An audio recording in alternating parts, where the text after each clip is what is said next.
What's up, everyone? I'm jumping straight into this because I've uncovered something absolutely critical. If you're holding XRP, if you've invested in XRP, you need to hear what I'm about to share with you right now. Take a look around you. The world seems chaotic and uncertain. Geopolitical conflicts, constant breaking news, and one crisis after another making it feel like the entire system is collapsing simultaneously. And when the uncertainty reaches these levels, most people react the same way. They panic, they freeze up, they liquidate their positions, they let emotions drive their decisions. But while the masses are reacting to the turbulence, the real institutional players are doing something completely different. They're convening, strategizing, and silently building the infrastructure for what's coming next. And that's exactly where the World Economic Forum enters the picture. That's right, the WEF. Mention the World Economic Forum, and people either dismiss it entirely or think it's just wealthy individuals delivering speeches. But if you actually pay attention, genuinely pay attention, you'll notice something significant. The language they use around currency is evolving. The way they discuss the fundamental infrastructure of the financial system is transforming. And when the people who control the infrastructure start talking about reconstruction, that's not just talk. That's a clear signal. So I was monitoring a discussion panel from the World Economic Forum. There are 4 individuals on this panel, but 2 of them are absolutely essential for what I'm about to explain. In the middle, you have a representative from BNY Mellon, the Bank of New York Mellon, one of the most powerful financial institutions globally. And on the far right, you've got CZ from Binance. Those are the 2 perspectives I need you to focus on because what they're saying aligns perfectly with additional evidence I'm about to present. But before we dive deeper, we need to discuss the moderator of this panel, because the moderator reveals what kind of discussion you're about to witness. Her name is Kristen Forbes. And before we continue, I need you to understand exactly who she is and why her presence is significant. When you examine her credentials, you'll discover she's a highly respected macroeconomist and policy advisor. But here's the detail that should immediately catch your attention.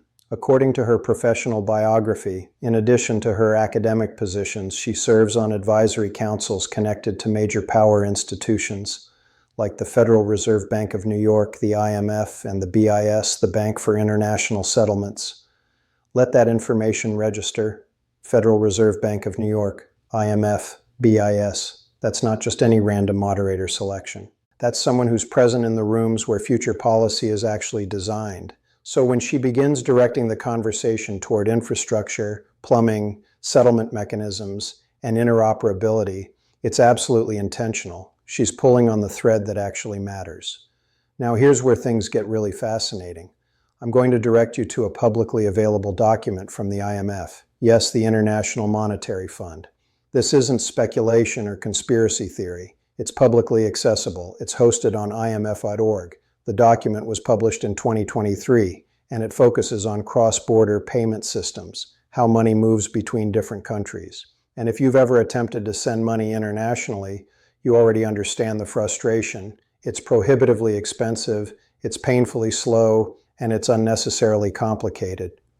That's not just my personal experience. The IMF explicitly describes these transactions as costly, slow, and opaque. And they discuss the friction points that arise from multiple intermediaries and fragmented infrastructure systems. Then the document transitions into potential solutions to enhance cross-border payments. This is where people really need to stop scrolling social media and start reading carefully, because in this section, they outline various models for how the global financial system could upgrade these payment rails. They discuss trust network frameworks. They discuss marketplace architectures. They discuss settlement asset mechanisms, and when they provide examples of one particular model using a private settlement asset combined with a marketplace structure, they specifically name examples. And yes, one of the concrete examples they reference is Ripple's XRP. They also mention Stellar. They even discuss alternative approaches like DeFi network architectures and the concept of utilizing unbacked cryptocurrency rails like Bitcoin combined with the Lightning Network plus platforms like Strike.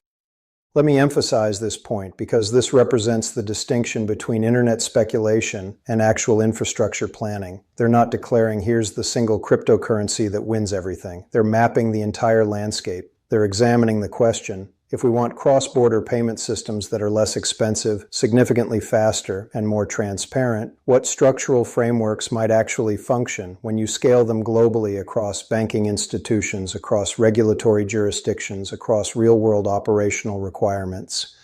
And on the specific page where they compare these models side by side, page 26 of that particular document, they explicitly reference Ripple's XRP as an example within that marketplace plus settlement asset conceptual framework. Now, that doesn't mean the IMF is officially endorsing XRP. Don't misinterpret what I'm saying. What it absolutely does mean is this.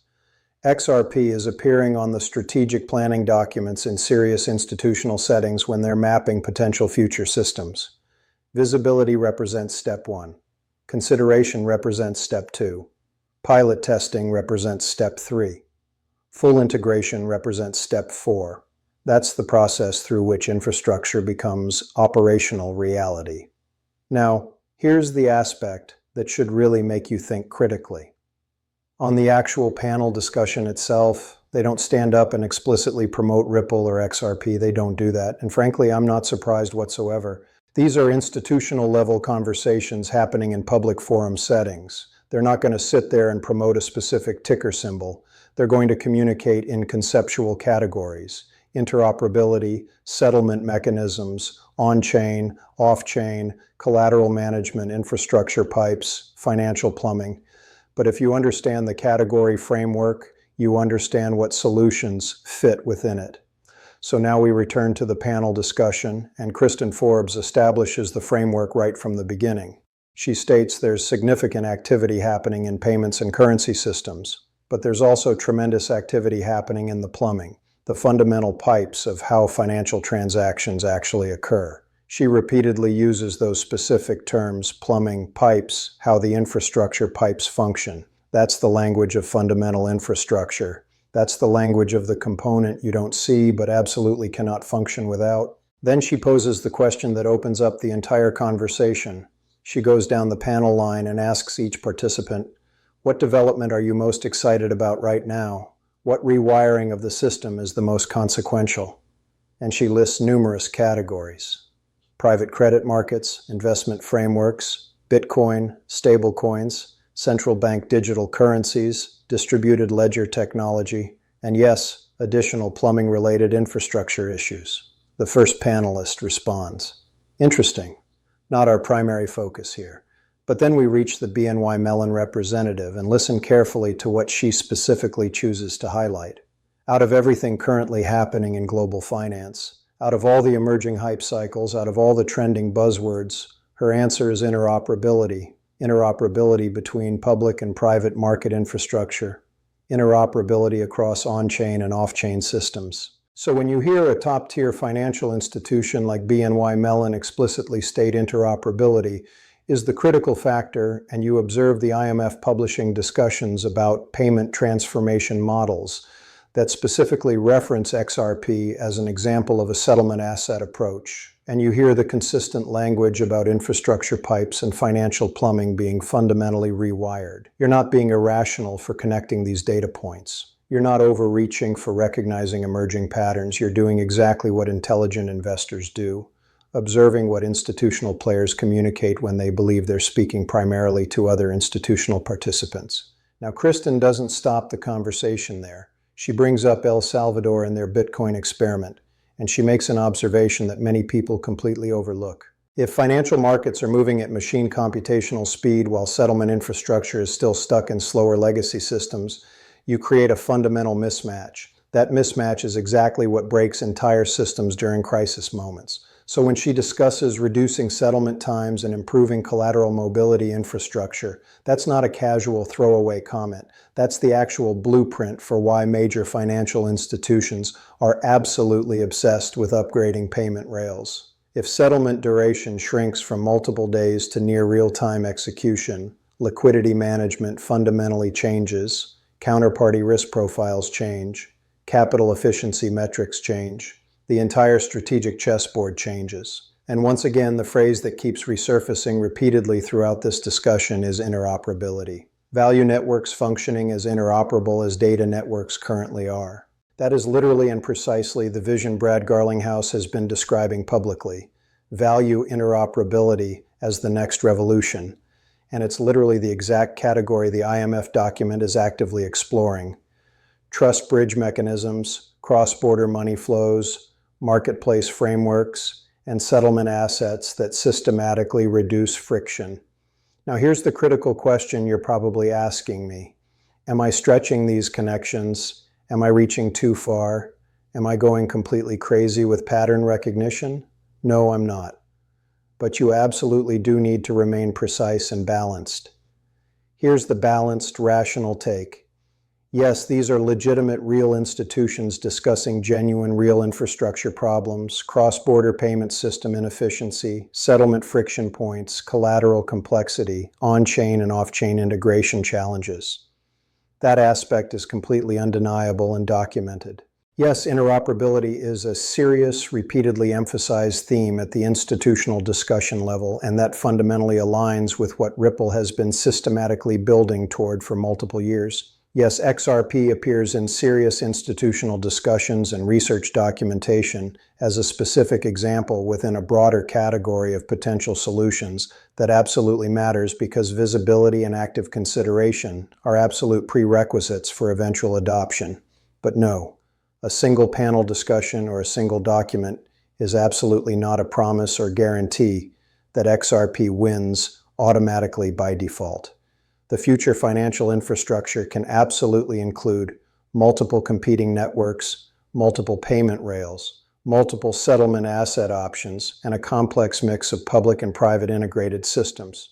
Regulatory development, actual adoption rates, and technical execution all matter tremendously. So if your primary takeaway is this guarantees XRP moonshot tomorrow, that's absolutely reaching beyond what the evidence supports.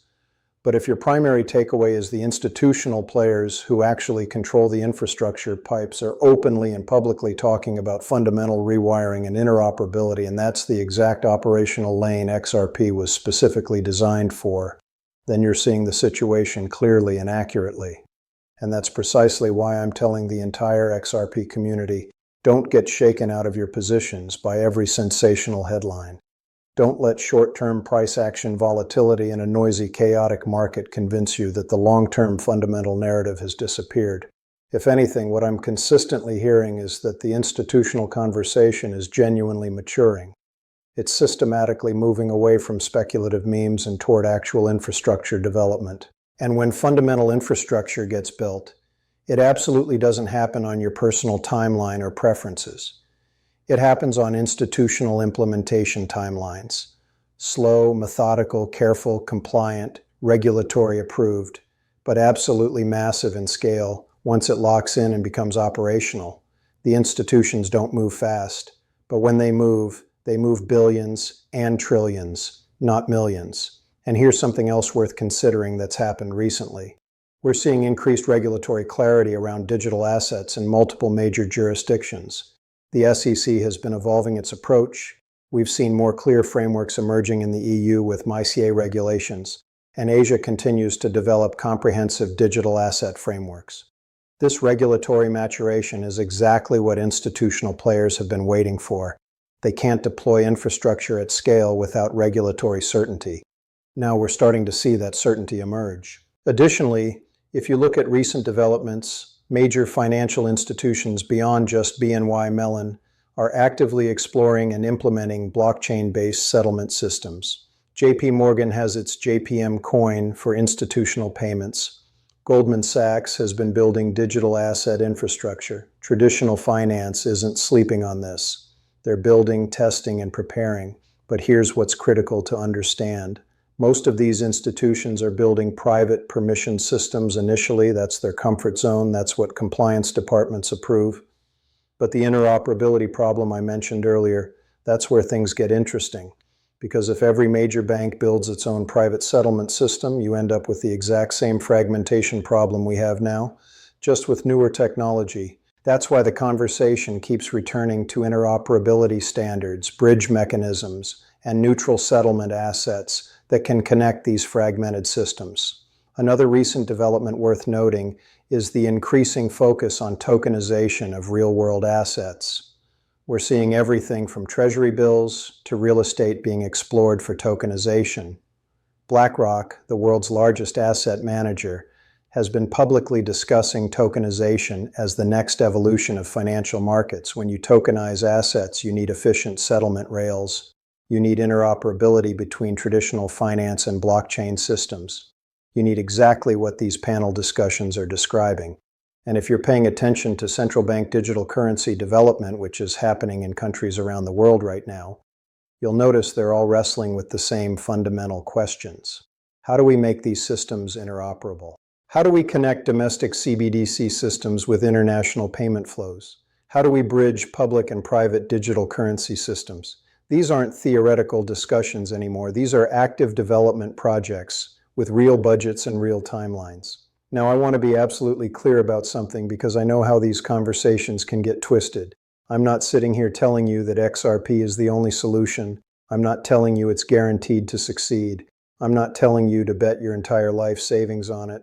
What I am telling you is that if you've been holding XRP based on the thesis that it's designed for institutional cross-border settlement and interoperability, the institutional conversation is moving in that exact direction.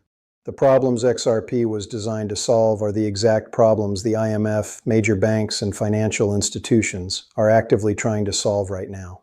That thesis alignment matters. Does it guarantee success? No. But it means you're not crazy for maintaining the position while others panic. It means the fundamental thesis hasn't disappeared just because the price is volatile. It means that when institutions move, when they actually implement these systems, the solutions that solve their actual problems have a significant advantage. And those problems are settlement speed, capital efficiency, regulatory compliance, and interoperability across fragmented systems. Look at what happened with SWIFT. SWIFT has been the dominant messaging system for international banking for decades. It works, but it's slow and expensive. Despite its dominance, SWIFT has been actively exploring blockchain integration and new technologies because they understand the infrastructure needs to evolve. They're not stupid. They can see what's coming. When even the dominant incumbent is exploring blockchain settlement, that tells you where the industry is heading. If you want to position yourself ahead of these institutional shifts with a real strategic framework, you need to understand both the technology and the market dynamics. This isn't about gambling on price movements. This is about understanding infrastructure transformation and positioning accordingly. You need to study how these systems actually work, what problems they solve, and what adoption actually looks like at institutional scale.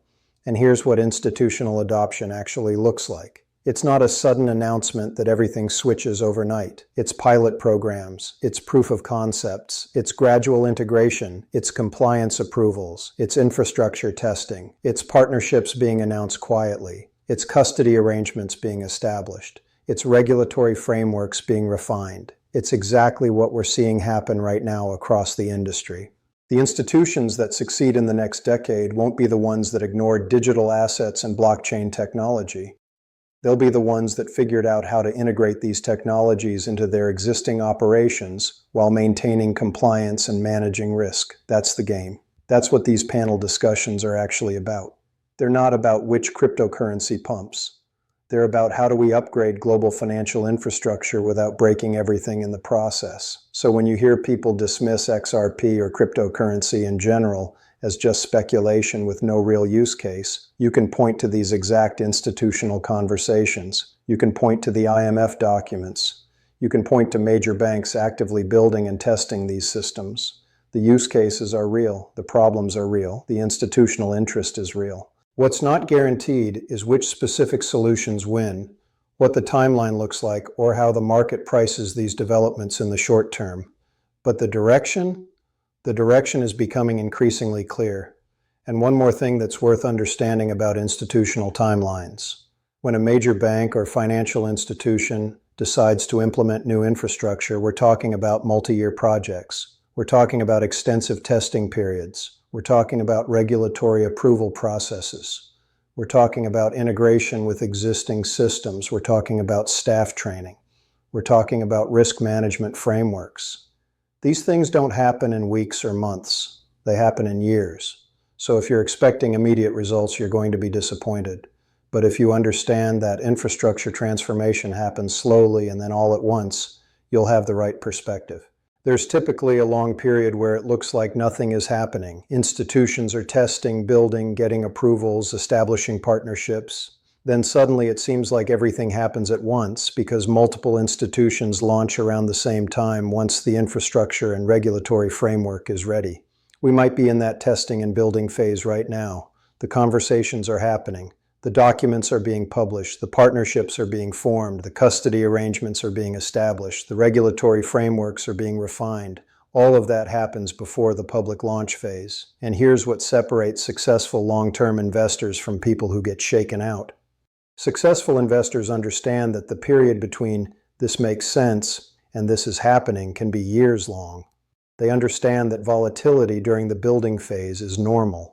They understand that narratives can seem dead right before they become reality. Because that's when most people have given up, when most people have sold, when most people have moved on to the next shiny object. The challenge is having conviction in your thesis while remaining flexible enough to change your mind if the fundamental facts change. If the institutions stop talking about interoperability, if the regulatory environment became hostile, if the technical solutions failed in testing, if better alternatives emerged, you'd need to reevaluate. But if the fundamental thesis keeps getting reinforced by institutional conversations, by regulatory progress, by continued development, by ongoing partnerships, then short-term price volatility shouldn't shake you out.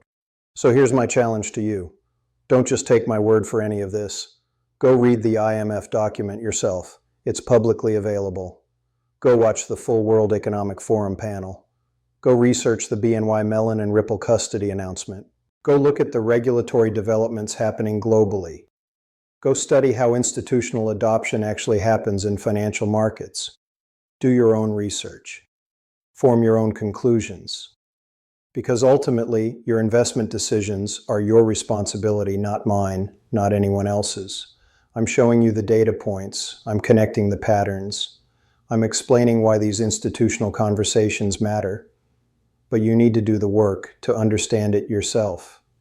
That's how you develop real conviction. That's how you avoid getting shaken out by every market dip or negative headline. That's how you position yourself for long-term success rather than short-term gambling. And look, I know the market has been brutal for many people. I know the volatility is exhausting. I know it's hard to maintain conviction when the price action doesn't match the narrative. But that's exactly when the real opportunities are built. When it's hard. When most people have given up. When the narrative seems dead. That's when accumulation happens. That's when the smart money positions. That's when the foundation for the next major move is built. So if you've been holding XRP based on the institutional adoption thesis, these conversations should reinforce your conviction, not weaken it. If you've been on the fence about whether this technology has real institutional interest, these panel discussions and IMF documents should help you see that yes, it absolutely does. If you've been wondering whether the problems XRP was designed to solve are real problems institutions care about, the answer is clearly yes. Now, does that mean the price goes up tomorrow? No. Does it mean XRP specifically wins the entire market? No. Does it mean there's no risk? Absolutely not. But it does mean the fundamental thesis is being validated by the exact institutions that would need to adopt this technology for it to succeed at scale. And that matters enormously for long-term positioning. Remember, we're not playing a short-term trading game here. We're looking at potential infrastructure transformation. We're looking at how the plumbing of global finance might be rewired over the next decade. That's not a quick flip. That's a long-term strategic position. And the evidence suggests that the conversations happening at the highest institutional levels are moving in the exact direction that would validate the XRP thesis. So stay informed, stay patient, stay strategic, and don't let short-term noise distract you from long-term signal. The institutions are talking about exactly what XRP was built for. That's not a guarantee, but it's absolutely a meaningful validation of the thesis. If you found this valuable and you want to stay ahead of these institutional developments with actionable intelligence, make sure you're getting the right information and analysis. Don't just follow the hype. Follow the actual institutional movements, the actual regulatory developments, the actual technical progress. That's where real opportunity emerges. This isn't financial advice. This is education about what's actually happening at the institutional level. You make your own decisions based on your own research, your own risk tolerance, and your own financial situation. Until next time, stay sharp, stay informed, and keep watching what the institutions are actually building while everyone else is watching price charts.